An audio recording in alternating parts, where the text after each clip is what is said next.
Top of the morning, Dan and Amy. And President Trump at the Sunday night task force briefing updated us on the trials going on for antiviral therapies to treat those infected with coronavirus. Here's one trial going on with the anti-malarial drug and the associated Z-Pack. I want to point out that the hydroxychloroquine is being administered to 1,100 people in New York, along with the Z-Pack, which is azithromycin. And it's very early yet. It started 2 days ago. But we will see what happens. Another is the convalescent plasma, the investigation into. Oh, yeah, taking your blood plasma of those who have survived. Right, to assess the antibodies. This also FDA approved now. The FDA is also allowing the emergency use of a blood-related therapy called convalescent plasma as an experimental treatment for seriously ill patients. This treatment involves taking blood plasma from patients who have already recovered from the virus. So they're recovered, they're strong, something was good in them that worked. And so we take the plasma from those people that have recovered so well, meaning their plasma is rich in antibodies against the virus, and transfusing it into six patients very, very, very powerfully. And there's other trials going on as well. I mean, Tony Fauci talked about this a couple of days back, remdesivir, which held some promise with its use in a couple of patients in Washington State. So parallel tracks with respect to these potential antiviral therapies. Yeah, and the hydrochloroquine and Z-Pack, that's worked in France. They had 80 patients and 78 recovered within 5 days by taking that combination. That's a huge accomplishment. Our next guest has another idea on a way to treat COVID-19 infection. He is Dr. Bradley Bale. He's an internationally recognized pioneer in the prevention of heart attacks, strokes, and diabetes. Co-founder and principal instructor in the Bale-Deneen method, clinical assistant professor, School of Medicine at Texas Tech Health Sciences Center, the Red Raiders, and an adjunct professor at Texas Tech School of Nursing. Dr. Bale, thanks for joining us. Appreciate it. Thank you, Dan and Amy. Happy to be on your show. Well, read the piece that you penned for thefederalist.com with a colleague. Tell us what another remedy could possibly be to help abate the COVID-19 infection. Yeah, well, understand I'm a preventative physician, so I get excited when I find ways where you can prevent something from happening in the first place. And we have excellent research that was published 18 months ago by Dr. Sandeep Ramalingam. And he showed in that study that the cells that line the nose and the throat are capable of creating hypochlorous acid. Hypochlorous acid kills any virus. It'll also kill any bacteria. And then his study actually showed it did kill the coronavirus. It obviously wasn't COVID-19 strain because that hadn't been in existence yet, but it really wouldn't matter. Hypochlorous acid will kill any virus, and that would include COVID-19. What was exciting in his research, he showed that the amount of hypochlorous acid these cells can generate depends on the concentration of chloride that their tissues bathed in. So when you bathe the tissue of the nose and the throat with 3% saline, basically salt, and that's about the equivalent of what we have in nature with the ocean, those cells will generate enough hypochlorous acid to greatly mitigate the severity of any cold, decrease the duration of the cold. And what I found most exciting in a pilot study he did of this, it cut the spread to household contacts 35% and the shedding of the virus about 66% when people would do this nasal irrigation and gargle with salt water. Your own body can kill this. So my thought is a lot of people right now are innocently passing on COVID-19 before they even have symptoms. And we're now getting research with COVID-19 that during the first 5 days of the infection, when people start to notice maybe they're having a little nasal congestion, the virus is replicating rapidly, and it's in a very contagious state. And if people would use this nasal irrigation and gargle, they could prevent a lot of the spread. And if you can only imagine, if everybody in the United States, whether they had symptoms or not, whether they knew they had the virus or not, if everybody would do this, theoretically, you could curtail the spread of this virus very significantly in a short period of time. So you're saying if everybody gargles with their grandmother's remedy, then this could mitigate it or just lessen the number of cases? Absolutely, and not just gargle. You have to use the nasal irrigation too. And it has to be the 3% saline solution. So it's not necessarily really grandma's remedy because they probably weren't mixing it that strong. The commercial products over the counter are usually 0.9%.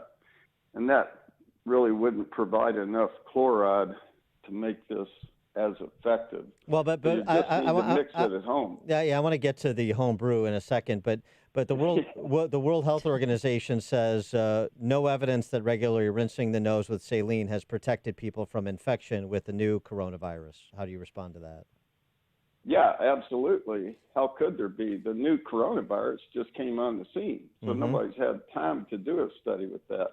I think Dr. Ramalingam is doing a study right now, but the study that he did had coronavirus in some of the people that were ill, and it worked effectively. To blunt, so there's no scientific reason to believe it wouldn't work. To blunt the severity and the duration of the virus in the study that doctor did, you referenced, correct? That's what occurred. Not only that, but it decreased the spread to household contacts 35%. And decreased the shedding of the virus 66%. And these were already symptomatic people. Now, let's this seems to me, starting from the premise which President Trump mentioned on Friday, and which a couple of doctors wrote about with respect to the FDA as well in the Wall Street Journal last week, which I agree with, the idea that we should go from safe and effective for treatments back to safe as the standard to bring these treatments online, which it used to be. And if there are no discernible side effects, as I don't think there would be in a case with using hypertonic saline solution, then why not try it? I mean, even if it doesn't work for you, there's no downside to this. There's no side effects that are discernible, are there? No, absolutely. It's safe, it's simple, it's inexpensive, and most everybody has salt at home. All right, so Amy's got all her beakers and pots and pans out. So what are the ingredients? How do you make this since you can't get it off the shelf? Yeah, you'd want to get 4 cups of water, and if it's not sterile, obviously make it sterile. Boil it. You'd want to boil it for a couple of minutes. And then you put in 2 tablespoons of salt, preferably non-iodized. So that could be sea salt, usually doesn't have iodine, and they make What about Himalayan salt? I have access to Himalayan salt. Would that count? Some Himalayan salts have iodine in them, and the iodine is okay, except it tends to irritate the passageway more. So if you can get the non-iodized Himalaya salt, it would be okay. 4 cups of water, 2 tablespoons of salt, and then what? Right, and then you'd let it cool, and then you get that solution in a dish, or they make apparatuses, of course, that help do the nasal rinse. You can literally just put your head over the saline solution. Pot, right? Yeah, right. And then you want to do both nostrils and then gargle. And for people who are symptomatic, in the study they did with it, they did it every 2 hours or even more often as symptoms came back. For people who are asymptomatic and don't have any known exposure, I would recommend do it 3 times a day. and just assume the worst, that maybe you have it. And if you're doing this, you're going to kill it before you can spread it to anybody else. To me, it just seems real simple. If people believe in washing their hands, why in the world wouldn't people believe in bathing the nose and the throat with this safe solution that can kill the virus? I just don't understand it. It's like, right now we have mainly a defensive posture against this virus. Let's just try and hide from it, which helps. And I'm not saying we need to continue social distancing, but we need more offense in this game if we're going to win this battle. And this is a simple offensive move that everybody in the United States could do. It's not expensive, it's safe, and in my opinion, I think it would curtail the spread of this virus very significantly, and we'd see the results of that within 2 weeks. It does seem rather elegant in its simplicity, I got to say. I wonder how... I'll try it, thank you. I wonder how your colleagues, those in the medical community, are responding to this piece and your suggestion. Well, we have a huge Bale MD method following, of course, with healthcare providers. They're all doing it. They're all excited about it, and they're all telling their patients. The science is solid. These studies were published in scientific reports by Nature. That's one of the best scientific journals in existence. The science is absolutely solid. There's no reason scientifically to believe this wouldn't work. Zero.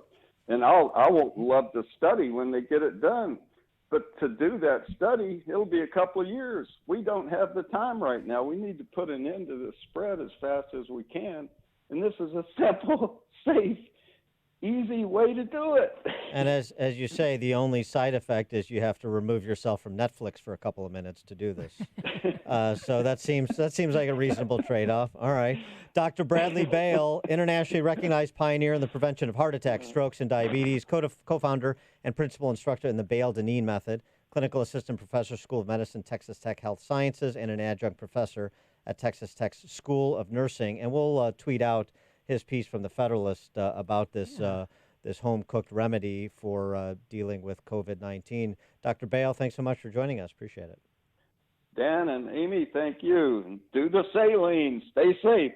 All right, you too. Okay, Dr. Salty. And he joined us on our turnkey.pro answer line. It's like a hot, steaming cup of information to start your day. It's Chicago's Morning Answer on AM 560. The Answer.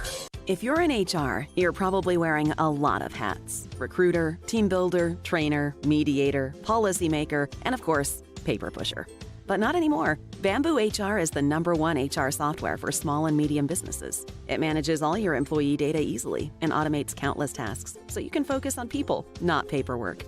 Bamboo HR frees you from spreadsheets, so you can do your real job, creating a great place to work.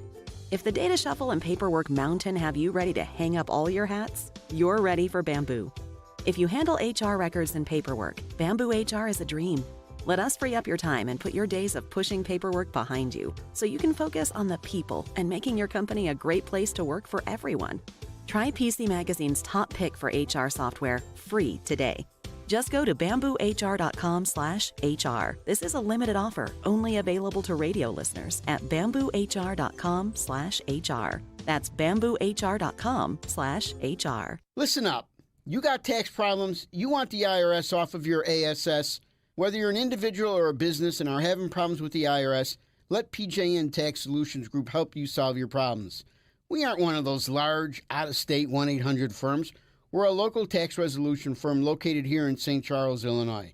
Our fees are fixed, so there's no ugly surprise.